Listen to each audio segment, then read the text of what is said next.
Hey there! In this Invitation to Learning video, I'm going to talk to you a little bit about what personality is and what personality isn't, and why we should be interested in studying personality.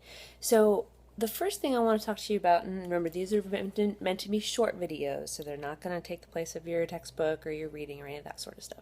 Just kind of get you interested in what we're talking about in this unit. So, first of all, let's talk about what is personality. Interestingly enough, there's a lot of disagreement within the psychology community, within the personality psychology community, about how to actually define it. And so, we can look at our textbook, we can look at multiple sources and see similar definitions, but we're not going to see exactly 100% the same definition.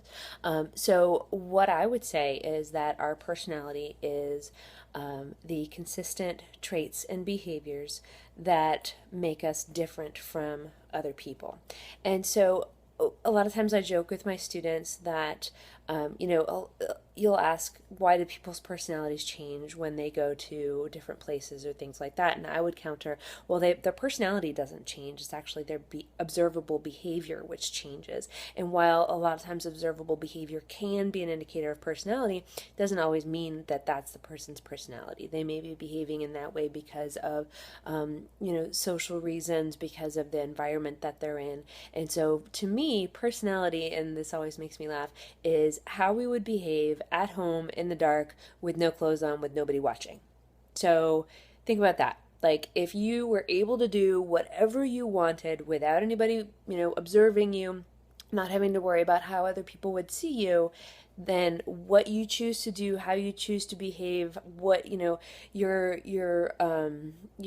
form of humor is, all that sort of stuff, that would be your consistent personality. So we also want to talk about consistency in terms of personality. So if we see someone behaving differently from how they usually do, rather than say, oh, their personality changed, what we're saying is, okay, what in this social situation is causing them to behave differently? Are the people different? Do they feel uncomfortable? Is this a social situation that they're new to? Are there social norms or expectations of this social situation that they're kind of going along with? So personality really focuses on the individual and the consistent traits and behaviors, or so whether or not they're extroverted or introverted, whether or not they like to go shopping, or whether or not they are, highly agreeable, like they don't like people to fight, they don't like to, people who are highly agreeable don't like to debate. They feel uncomfortable with it. They just want facts and they want to know what the actual definition of something is. Whereas people who are lower on the agreeableness scale, and I'm not saying they're disagreeable, but people who are lower on the agreeableness scale don't feel the need to have that kind of set definition. They can feel more comfortable with debating about a topic, debating about a definition.